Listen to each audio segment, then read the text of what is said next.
Hi friend, good morning, सुप्रभात। कैसे हैं आप लोग? उम्मीद है अच्छे होंगे। तो स्टडी सेंटर 123 में आपका स्वागत है। आज हम लोग यूपी-आईटीआई इंस्ट्रक्टर का एक इम्पोर्टेंट टॉपिक मौलिक अधिकार यानी कि मूल अधिकार के बारे में स्टडी करेंगे। संविधान में हमको कैसा कैसा मूल अधिकार मिला है, बहुत लोग पता नहीं होता है, इस चलते हम लोग स्टडी करेंगे। तो वर्तमान में 6 लेकिन मूल संविधान में 7 मूल अधिकार था। वर्तमान में 6 मूल अधिकार है और मूल संविधान में 7 मौलिक अधिकार था। तो पहला समानता या समता का अधिकार, अनुच्छेद 14 से 18। स्वतंत्रता का अधिकार 19 से 22।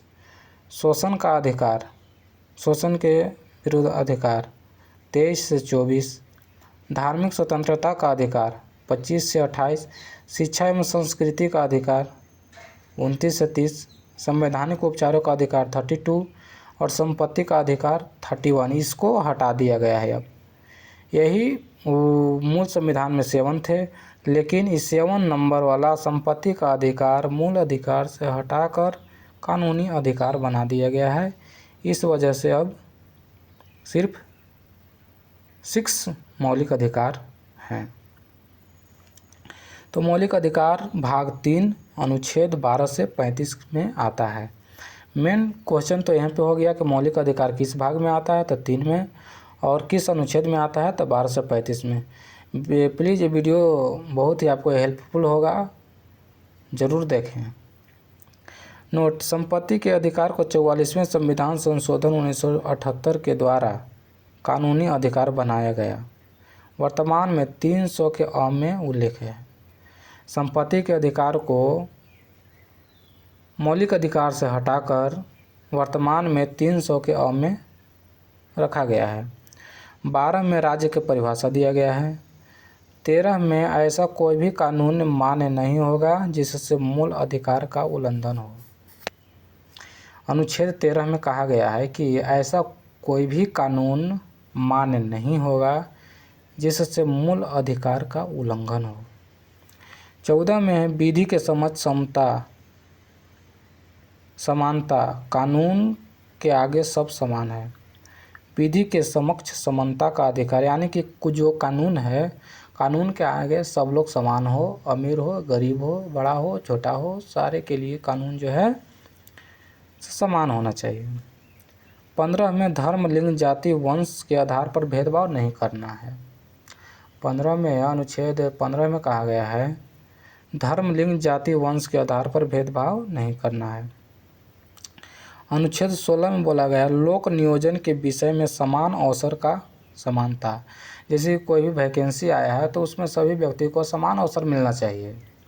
लेकिन आप लोग कहिएगा कि तो ओबीसी, एससी, एसटी के लिए अलग अलग मिलता है, तो वो समानता प्राप्त करने के लिए कुछ वर्षों के लिए दिया गया है, वो हमेशा के लिए नहीं है। ये बात नोट करके रखिएगा। रिजर्वेशन सिर्फ योग्यता सुधारने के लिए कुछ दिनों के लिए, उसको हटाया भी जा सकता है। अब 17 में अस्पृश्यता या छुआछूत का अंत, कि वो डोम है, चमार है, वो फलनी जाति का है, वो फलनी जाति का है, उससे छुआछूत नहीं होना चाहिए। 18 में उपाधियों का अंत। 19 में 6 प्रकार की स्वतंत्रता है। ये में वाक्य या अभिव्यक्ति की स्वतंत्रता, यानी कि हम कहीं भी अपना जो व्यक्तित्व है वो किसी के सामने रख सकते हैं, वो मेरा अधिकार है। बिना हथियार जुलूस निकाल सकते हैं, हथियार के द्वारा जुलूस नहीं निकाल सकते, बिना हथियार के आप जुलूस निकाल सकते हैं, ये आपका अधिकार है। संघ या संगठन बनाने की शक्ति, यानी कि हम अपना संगठन बना सकते हैं, इसमें मेरा अधिकार है। भारत में कहीं भी आवागमन कर सकते हैं। तो कहिएगा कि तो जम्मू कश्मीर क्यों नहीं, बॉर्डर पे क्यों नहीं जाते हैं, आर्मी के एरिया में? तो वहाँ पे ख़तरनाक एरिया है, इस वजह से नहीं जाने दिया जाता है। वहाँ पे आपकी क्षति हो सकती है, इसलिए नहीं जाना जाता है।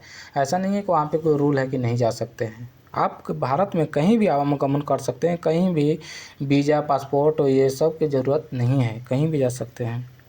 भारत में कहीं भी निवास कर सकते हैं। संपत्ति का अधिकार, व्यापार की स्वतंत्रता, आप कहीं भी व्यापार कर सकते हैं।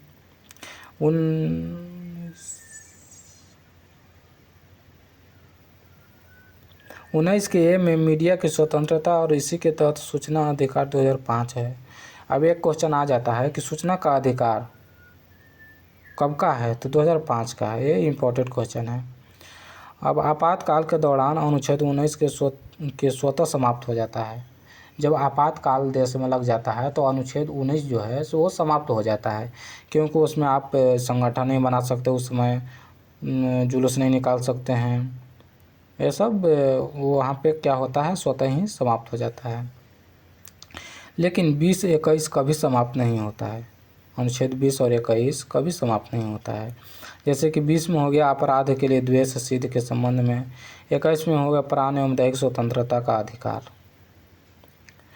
अब अनुच्छेद 20 देखेंगे, 20 में है अपराध के लिए द्वेष सिद्ध के संबंध में से अपराध करने के समय में जो कानून हो उसी में सज़ा दी जाए, ना कि पहले और बाद वाला।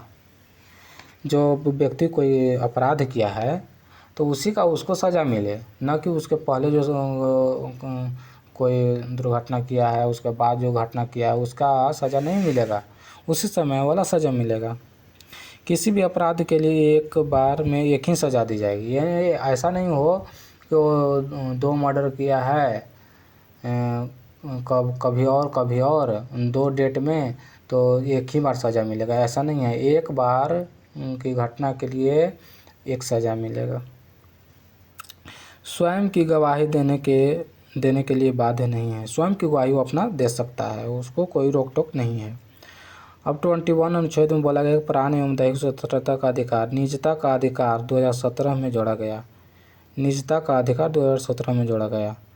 अब वो 21 के ए में कहा गया है कि 6 से 14 वर्ष के बच्चों के लिए निःशुल्क एवं अनिवार्य शिक्षा प्रदान करना। प्रावधान 186वां संविधान संशोधन 2002 के द्वारा जोड़ा गया। 21 के ए में कहा गया कि 6 से 14 वर्ष के बच्चों को निःशुल्क शिक्षा दिया जाएगा। अब 22 में गिरफ्तार किए गए व्यक्ति को 24 घंटे के अंदर निकटतम मजिस्ट्रेट के समक्ष प्रस्तुत करना। अनुच्छेद 22 में यानी कि 22 में कहा गया है कि किसी व्यक्ति को आप गिरफ्तार कर रहे हैं तो उसको 24 घंटा के अंदर 24 आवर के अंदर निकटतम मजिस्ट्रेट के पास उसको प्रस्तुत करना। और 23 में कहा गया है किसी व्यक्ति से बलपूर्वक कार्य नहीं करवाया जा सकता है। जैसे किसी से ज़बरदस्ती आप कार्य नहीं करवा सकते हैं, उसका मन है तो करेगा, नहीं मन है नहीं करेगा, ज़बरदस्ती नहीं कर सकते हैं। अब अनुच्छेद 24 में कहा गया 14 वर्ष के बच्चों को किसी खान या कारखाना में कार्य नहीं करवा सकते हैं, नहीं तो आपको कानूनी कार्रवाई की जाए। नेक्स्ट है यहाँ पे 25 धर्म के प्रचार प्रसार की स्वतंत्रता। आप किसी भी धर्म के प्रचार प्रसार करिए, उसमें कोई दिक्कत नहीं है। किसी भी धर्म मान सकते हैं, किसी भी धर्म का प्रचार कर सकते हैं। धार्मिक कार्य के प्रबंध की स्वतंत्रता, आप धार्मिक कार्य के प्रबंध कर सकते हैं, आपको कोई रोक टोक नहीं है। 27 में कहा चंदा देने के लिए बाध्य नहीं करना, यानी कि हमको मन है तो चंदा देंगे, नहीं मन है चंदा नहीं देंगे, हमको कोई ज़बरदस्ती नहीं कर सकता है। 28 में कहा शिक्षा संस्था में धार्मिक शिक्षा नहीं दी जाएगी। शिक्षा संस्था में जहाँ पे एजुकेशनल संस्था है वहाँ पे धार्मिक शिक्षा नहीं दी जा सकती है। जैसे कोई मुस्लिम की शिक्षा हो गया, हिंदू की शिक्षा होगा, वो शिक्षा नहीं दी जाएगी। वहाँ पे आध्यात्मिक है, एजुकेशनल शिक्षा दिया जाएगा। 29 में कहा गया कि अल्पसंख्यक को अपनी भाषा, लिपि, संस्कृति को बनाए रखना। 30 में बोला गया है 30 में कि अल्पसंख्यक अपनी पसंद की शिक्षा संस्थान प्रशासन स्थापना करने का अधिकार उसके पास है। 31 में है संपत्ति का अधिकार। 31 में संपत्ति का अधिकार था। 31 में संपत्ति का अधिकार था जो 44वां संविधान संशोधन 1978 के द्वारा समाप्त कर दिया गया। 32 में प्रत्येक नागरिक को संविधान द्वारा मान्यता प्राप्त मान्यता प्राप्त अन्य मौलिक अधिकारों को लागू करने के लिए सर्वोच्च न्यायालय के समक्ष याचिका दायर करने का अधिकार है। अब नोट में कुछ वर्ड है उसको हम लोग देखते हैं। अनुच्छेद 32 को अंबेडकर ने सबसे महत्वपूर्ण अनुच्छेद बताते हुए कहा। अनुच्छेद 32 को यानी कि 32 को अंबेडकर ने सबसे महत्वपूर्ण अनुच्छेद बताते हुए कहा कि इसके बिना संविधान अर्थहीन है। अनुच्छेद 32 संविधान की आत्मा एवं हृदय है। ये भी क्वेश्चन पूछ जाता है कि किसने बोला कि अनुच्छेद 32 को आत्मा और हृदय कहा जाता है, तो BR अम्बेडकर ने बताए थे। अनुच्छेद 32 के तहत किसी भी व्यक्ति के मौलिक अधिकारों का हनन होने पर न्यायालय में शरण ले सकते हैं। अनुच्छेद 32 के तहत सुप्रीम कोर्ट में, अनुच्छेद 226 के तहत हाई कोर्ट में 5 प्रकार की रिट जारी कर सकता है। अगर किसी के मौलिक अधिकार का अगर हनन किया जा सकता है तो 32 के तहत सुप्रीम कोर्ट में और 226 के तहत हाई कोर्ट में वो रिट जारी कर सकता है और 5 प्रकार का रिट जारी होता है। एक हो गया बंदी प्रत्यक्षीकरण, परमादेश, उत्प्रेषण, प्रतिषेध और अधिकार परीक्षा। तो थोड़ा थोड़ा देख लेते हैं ये रिट क्या होता है। तो बंदी प्रत्यक्षीकरण, शरीर सहित पेश करना, गिरफ्तार के 24 घंटे के अंदर मजिस्ट्रेट के समक्ष पेश करना ताकि अवैध गिरफ्तारी पर छोड़ने का आदेश दिया जाए। बंदी प्रत्यक्षीकरण में क्या होता है कि आपको पेश किया जाएगा और 24 आवर के अंदर आपको मजिस्ट्रेट के पास ले जाया जाएगा। अगर आप गलत साबित होते हैं कि आप गलत व्यक्ति हैं तो आपको ऊपर कार्रवाई होगा और नहीं तो यहाँ से आपको छोड़ दिया जाएगा। अब सेकंड है परमादेश। हम आदेश देते हैं। यह आदेश तब जारी किया जाता है जब कोई सरकार अपने कर्तव्यों का निर्वहन करने में असफल रहते हैं। परमादेश तब जारी किया जाता है जब कोई सरकार है वो अपने कर्तव्यों को पालन नहीं कर पाता है, असफल रहता है, तब न्यायालय इस प्रकार के आदेश में कानूनी कर्तव्यों को पालन करने का आदेश देती है।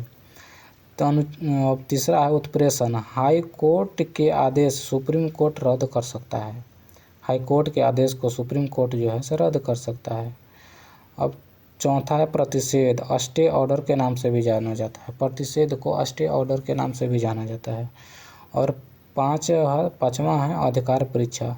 आपका अधिकार क्या है सुप्रीम कोर्ट या हाई कोर्ट पूछ सकता है। तो इस प्रकार हम लोगों ने आज मौलिक अधिकार यानी कि मूल अधिकार के बारे में स्टडी किए। तो आई होप कि आपको समझ में आया होगा। अगर कहीं कोई कन्फ्यूजन हो तो कमेंट्स में ज़रूर बताइएगा और प्लीज़ वीडियो को लाइक शेयर सब्सक्राइब ज़रूर करें। Thank you.